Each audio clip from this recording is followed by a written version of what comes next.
नमस्कार। एक मुलाकात कार्यक्रम में आप सभी दर्शकों का बहुत बहुत स्वागत है। दर्शकों, परिश्रम ही सफलता की कुंजी है। यह एक प्राचीन संस्कृत श्लोक है जिसका अर्थ है परिश्रम ही सफलता का मार्ग है। जी हाँ दर्शकों, कड़ी मेहनत, कड़ी परिश्रम से हम अपने जीवन में आगे बढ़ सकते हैं, सफल हो सकते हैं और अपने लक्ष्य को प्राप्त कर सकते हैं। तो दर्शकों, आज इस कार्यक्रम में हम आपसे रूबरू करवाएंगे ऐसे ही साहस, सफल, जाबाज हमारे भारत देश की बेटी, भारतीय नौसेना की लेफ्टिनेंट कमांडर शुभांगी स्वरूप जी से। तो शुभांगी जी, आपका हमारे इस कार्यक्रम में बहुत बहुत स्वागत है। थैंक यू सो मच जी। तो शुभांगी जी, कार्यक्रम की शुरुआत में हम आपसे जानना चाहेंगे कि आप नौसेना में कब आई, कब शामिल हुई? मेरा कमीशन 26 जून 2017 को हुआ है। So it has been almost 7 years since I've been in the Navy. जी, तो जैसे कि आपने भी बताया कि आप कब आई है, लेकिन आपका अनुभव कैसा रहा और पहला पोस्टिंग आपका कहाँ हुआ? काफ़ी रोमांचक अनुभव रहा है as of now. There is not a single day that is dull. After earning my wings, that is after I was taught how to fly, मेरी पहली posting as staff pilot INS 310 Hansa में थी। जी। तो तब तक मुझे बस ये सिखाया गया था कि एज ए नेवल एविएटर आप जहाज़ कैसे उड़ाते हैं। बट उस स्क्वाड्रन में जाने के बाद मुझे ये पता चला कि a naval officer is much more than the skills that he और शी पोजेसेस। सिर्फ जहाज़ उड़ाना काफ़ी नहीं है, उस जहाज़ की फंक्शनिंग देखना, उस स्क्वाड्रन में जितने लोग हैं उनका ख्याल रखना, सबको साथ में लेके आगे बढ़ना और एक सक्सेसफुल स्क्वाड्रन बनना, उसमें काफ़ी सारी चीज़ें जाती हैं। तो वो मुझे 310 में सिखाया गया था। जी जी। तो आपका अनुभव बहुत ही यादगार था। जी जी बिल्कुल। जी। लेकिन शुभांगी जी, आपने जो है नौसेना को ही अपना करियर क्यों चुना? प्राइमरीली बिकॉज बचपन से I have seen my father as a role model, as an inspiration. He has completed his 36 years in the Indian navy itself. तो मुझे याद भी नहीं है, मेरे माता पिता बताते हैं मुझे कि मुझे बहुत खुशी मिलती थी उनकी कैप पहन के घर में घूमने में। तो बचपन से यूनिफॉर्म से तो प्यार हो ही गया था। जी। But eventually when I grew up I saw कि कितनी सेल्फलेस तरीके से मेरे पिता सर्व करते हैं, कितने डेडिकेशन से वो एक एक काम करते हैं और कितने डिसिप्लिन तरीके से अपनी लाइफ व्यतीत करते हैं। तो I wanted to imbibe these qualities. Moreover, I was fortunate enough to be born in such a family wherein the country in a way had given a lot to me. So I had that sense of duty कि मुझे कुछ करना है अपने देश के लिए वापस। So all of these reasons made it possible that I am sitting here in this uniform today. जी जी, हमारे लिए भी ये बहुत ही गर्व की बात है कि एक महिला होने के नाते अब उस मुकाम पर पहुंची है। और साथ ही अब हम आपसे जानना चाहेंगे कि स्टाफ पायलट की जर्नी कैसी रही आपकी और आपका अनुभव कैसा रहा?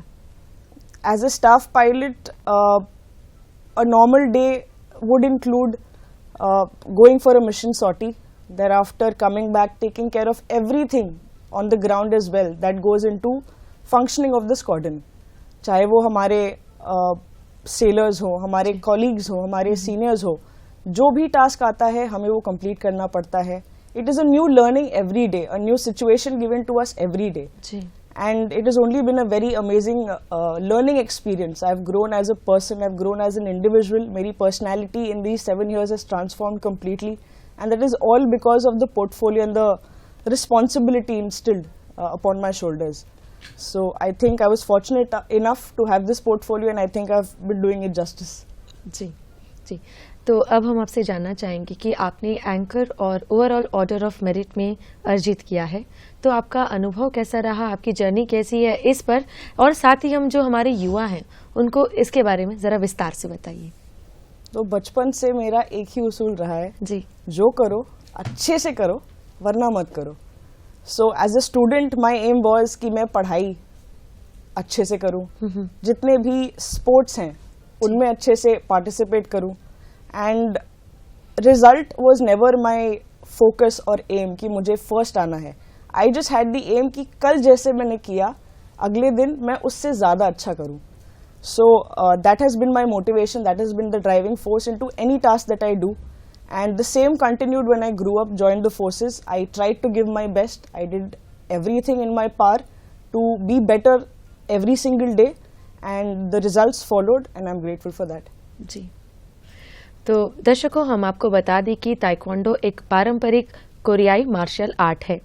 तो जैसे कि शुभांगी जी, आपने ताइक्वांडो में केरल राज्य को प्रतिनिधित्व किया था और एशियन यूथ गेम्स 2010 में भारत का प्रतिनिधित्व किया था। तो ऐसे प्रेस्टिजियस इवेंट्स के लिए आपको क्यों चुना गया, आप कैसे चुनी गई और आपका जो अनुभव है वो कैसा रहा?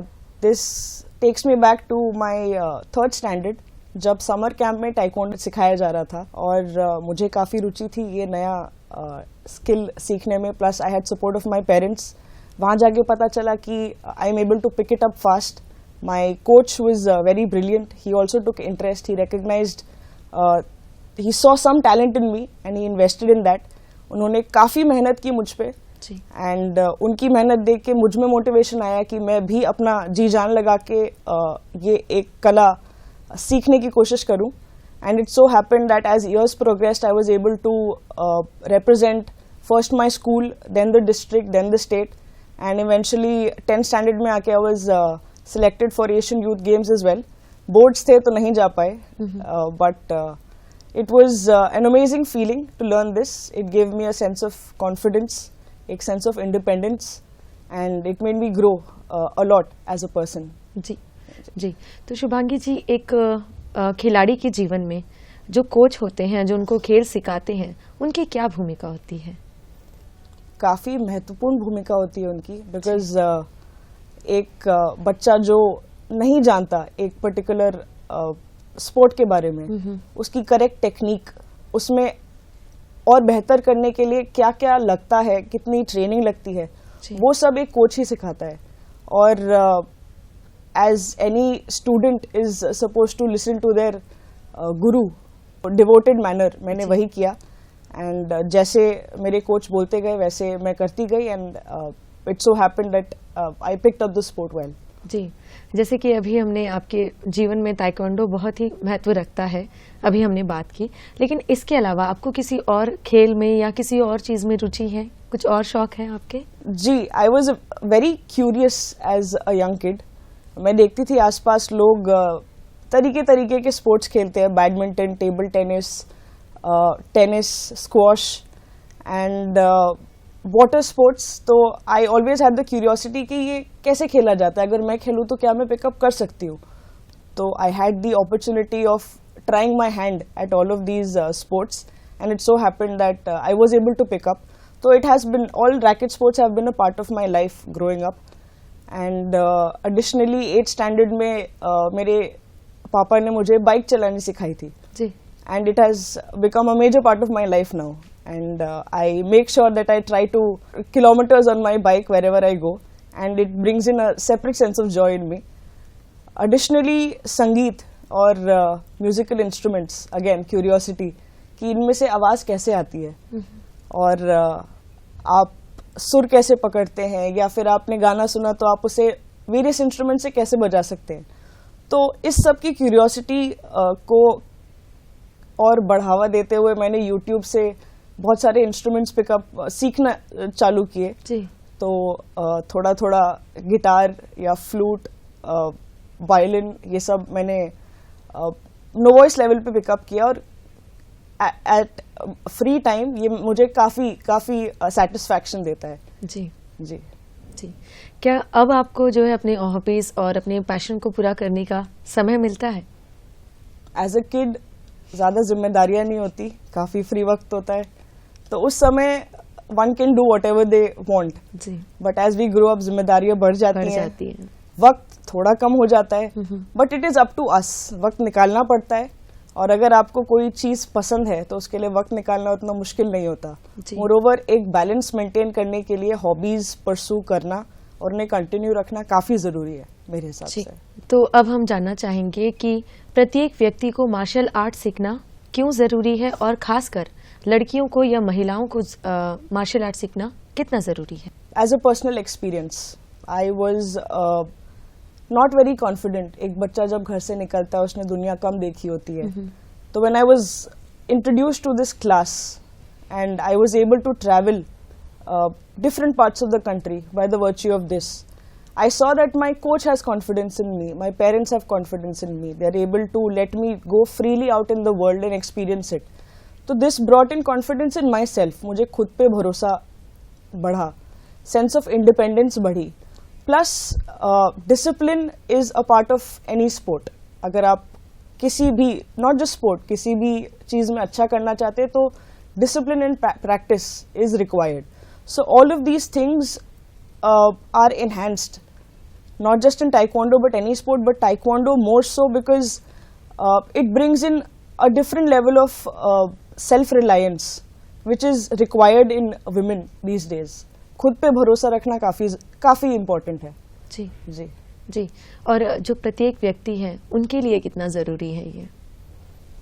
Fitness बढ़ती है and confidence is something not just specific to women. Every human should have confidence. Every human should have the sense of independence and want to experience other cultures. So traveling is another thing that one is exposed to. Ji. If you participate in any sport, and in my case it was taekwondo. जी. शुभांगी जी, अभी एकदम भागदौड़ का ज़माना है.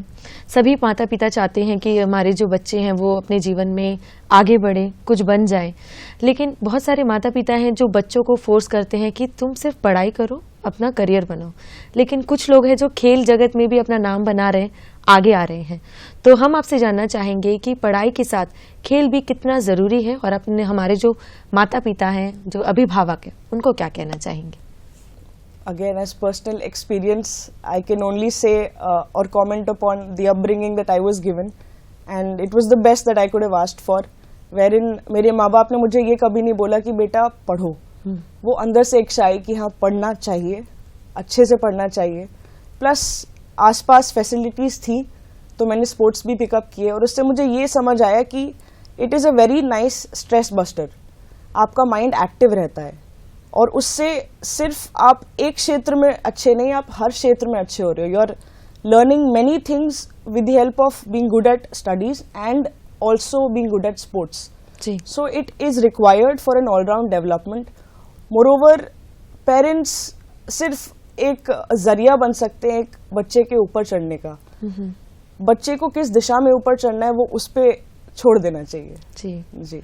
मतलब बच्चे को खुद सोचना चाहिए मुझे क्या बनना है. जी जी. तो शुभांगी जी, जब हम बात कर रहे हैं शिक्षा की, एजुकेशन की, तो हम आपसे जानना चाहेंगे कि आपने अपनी प्राथमिक शिक्षा कहाँ से प्राप्त की?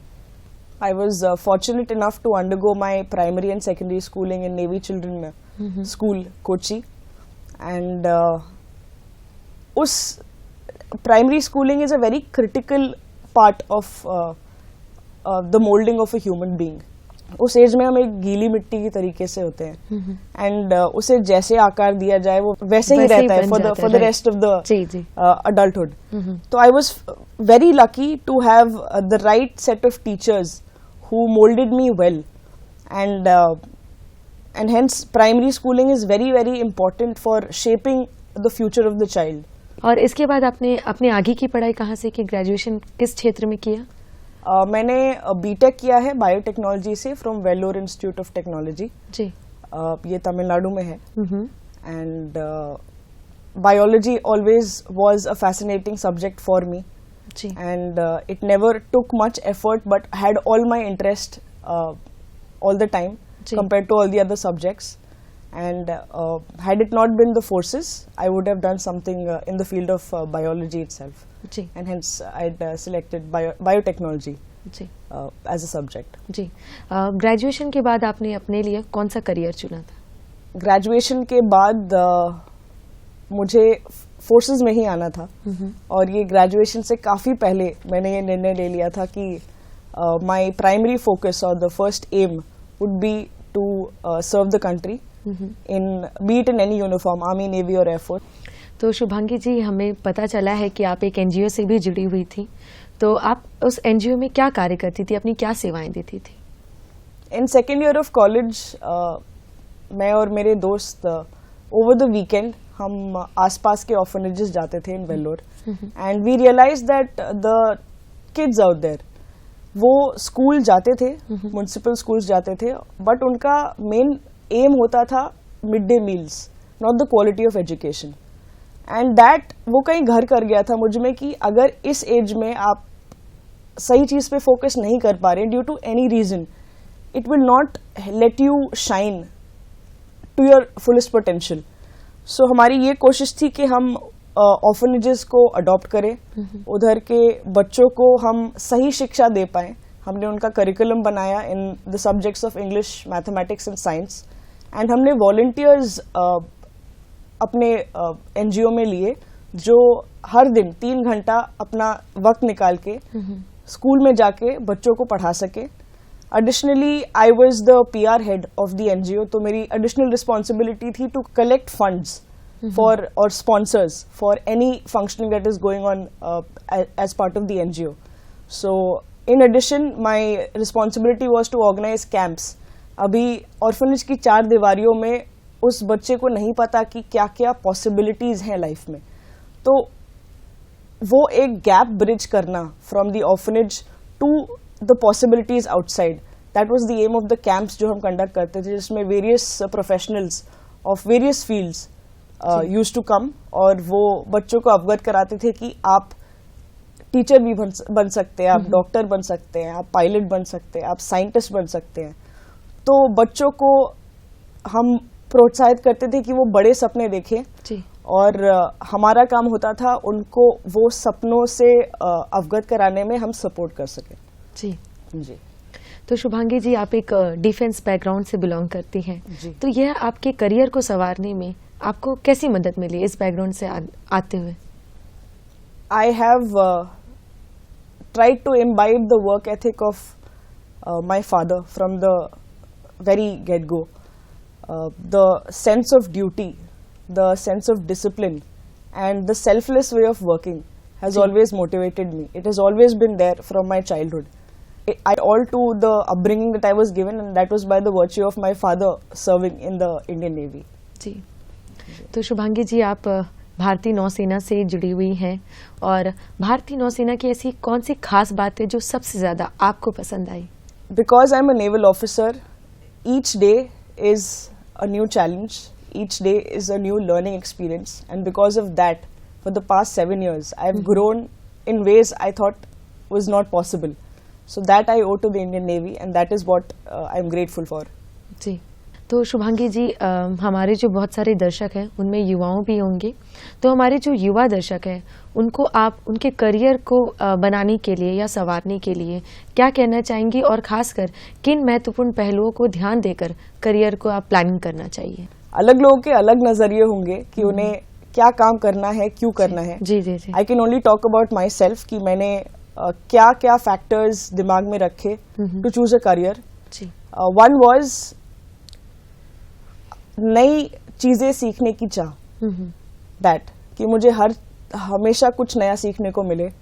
एडिशनली पैशन, मैं रोज सुबह उठूं तो मुझे काम पे जाने का एक्साइटमेंट हो, ना कि मैं ये बोलूं ओ नो मुझे वापस काम पे जाना है. जी, मुझे ऐसा काम नहीं करना था जो वो एक्साइटमेंट मार दे. एडिशनली स्किल्स में एनहांसमेंट हो. जी.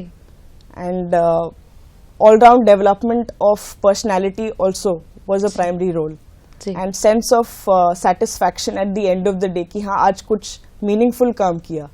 So these were my main key criterias that were met when I decided to join the Indian Navy. जी. शुभांगी जी, आपके अनुसार एक अच्छे पायलट की क्या गुण होने चाहिए? एक अच्छे पायलट को अंडर स्ट्रेस और अंडर एनी डिफिकल्ट सर्कमस्टेंस अपना मेंटल स्टेबिलिटी बिल्कुल नहीं खोना चाहिए. So to be a very skilled and a successful pilot, one has to be very very stable mentally under any stressors that are there. Because एक जहाज में कुछ भी हो सकता है. It is a machine. A machine can go wrong, but the human functioning or flying the machine shouldn't go wrong when the machine goes wrong. So that is a key major factor that determines a good pilot from a not so good pilot. जी. शुभांगी जी, बहुत सारे लोगों के जीवन में कई प्रकार के challenges आते हैं. कोई कुछ बनना चाहता है, अपने जीवन में करना चाहता है, लेकिन चैलेंजेस का सामना अगर करते भी हैं, हार जाते हैं तो वो आगे नहीं बढ़ पाते हैं। लेकिन आपने जो है यहाँ तक पहुँचा है, तो हमारे जो द्वीप के लोग हैं, हमारे जो दर्शक हैं, उनको आप क्या कहना चाहेंगी और चैलेंजेस का सामना कैसे करें और इससे कैसे उभरे, उनको क्या कहना चाहेंगे? जी, आपने अगर जन्म लिया है, कठिनाइयों का सामना तो जिंदगी भर करना पड़ेगा। How you face those challenges determines the person you become. आप अगर कठिनाइयों से डर के बैठ गए तो फिर आप क्या ही कर पाएंगे। जी, जैसी कठिनाइयां आपके सामने आए, आप उनसे निडर होके उनका सामना करें और उससे उभर के ऊपर उठे। That will obviously take you to places, higher places in life, and that should be the aim of every person, to perform the best, give in the best, and never bog down because of difficulties. जी, Because difficulties are not excuses enough for you to not achieve what you were born for. जी, बहुत ही अच्छा संदेश दिया है, क्योंकि बहुत सारे लोग हैं, अभी सभी एजुकेटेड है, अपने लाइफ में कुछ करना चाहते हैं, लेकिन चैलेंजेस की वजह से हार मान जाते हैं। लेकिन अब हम आपसे जानना चाहेंगे, किसी भी बच्चे का जब जन्म होता है तो कहते हैं कि माता पिता पहले शिक्षक होते हैं, लेकिन बच्चे का जीवन संवारने में, करियर बनाने में माता पिता और शिक्षक दोनों ही एक अहम किरदार निभाते हैं। तो एक बच्चे के जीवन को बनाने में माता पिता और शिक्षक का जो किरदार है वो एक महत्वपूर्ण किरदार होता है, तो इस पर आप क्या कहना चाहेंगे? Again, I was blessed to have the best set of parents who gave me the independence and the freedom to do whatever and learn from my mistakes. Ji, Whereas I was blessed to have teachers who were not just my first supporters, but they were the first people who believed in me. And उन्हीं को देख के I started believing in myself. They had faith in me, and that faith enabled me to work under any circumstance and shine the way they thought I could when I was a young kid. जी, जी, जैसे कि शुभांगी जी, आप जो हैं उत्तर प्रदेश की हैं और वहाँ से आज आप पोर्ट ब्लेयर में हैं, तो आपको हमारे द्वीप समूह में सबसे ज्यादा क्या अच्छा लगा? आजकल लोग पूछते कि are you a mountain person और a beach person. Whenever I am asked that question, मुझे ये नहीं समझ में आता, बिकॉज मुझे माउंटेन्स भी बहुत पसंद है और बीचेस भी काफी पसंद है। But Andaman is one place जहाँ पे मैं माउंट मणिपुर के एज पे खड़े होके ब्यूटिफुल सीनिक बीचेस देख सकती हूँ। So it satisfies all my likings about being a mountain and a beach person altogether. That's my favorite bit about Andaman. जी, जब आप फ्लाई करती हैं तब ऊपर से, आसमान से हमारा जो द्वीप समूह आप देखती हैं, तब आपको कैसा लगता है हमारा द्वीप? मुझे बहुत लकी फील होता है, बिकॉज आपको अंदाजा नहीं है कि कितना सुंदर अंडमान दिखता है हवा से। जी, जी, काफी सुंदर। The shades of blue and the beautiful terrain that these islands have, it is breathtaking, and I wish everybody could see what I see, because I'm very fortunate to see what I do. जी, शुभांगी जी, हमारे जो द्वीप समूह को, अंडमान तथा निकोबार द्वीप समूह को जो है मिनी इंडिया कहते हैं, तो यहाँ के लोग आपको कैसे लगते हैं? जब मैं पहली बार यहाँ पे आई, वॉज वेरी सरप्राइज टू सी कि इंडिया के ऑलमोस्ट हर क्षेत्र से यहाँ पे लोग हैं। It is hotpot of cultures from mainland. हम बाकी इंडिया को मेनलैंड ही बोलते हैं। तो यहाँ I see Malayalis, I see Bengalis, I see Tamilians, I see Punjabis, I see people from all walks of life working here, and it is a very beautiful place to learn about our country in short. जी, so it is a very exciting place to be and to interact with people. जी, तो शुभांगी जी, अंत में आप हमारे जो है दर्शकों को क्या कहना चाहेंगे? Always aim to fly high, but once you are up in the air, do not forget that your feet should always remain grounded. ये कभी ना भूले कि आप कहाँ से उठ के आए हैं और किन लोगों का साथ आपको मिला था आपको वहाँ तक पहुँचाने में. So be grateful for where you've reached, but always make sure that you always bring the others up with you to where you are. जी, तो शुभांगी जी, आप हमारे इस कार्यक्रम में आई, अपना कीमती समय दिया, अपना जो अनुभव हमसे शेयर किया, इसके लिए आपको हमारे पूरे दूरदर्शन परिवार की ओर से बहुत बहुत धन्यवाद.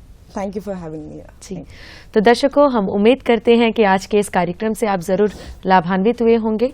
तो दीजिए इस कार्यक्रम से हमें इजाजत. नमस्कार.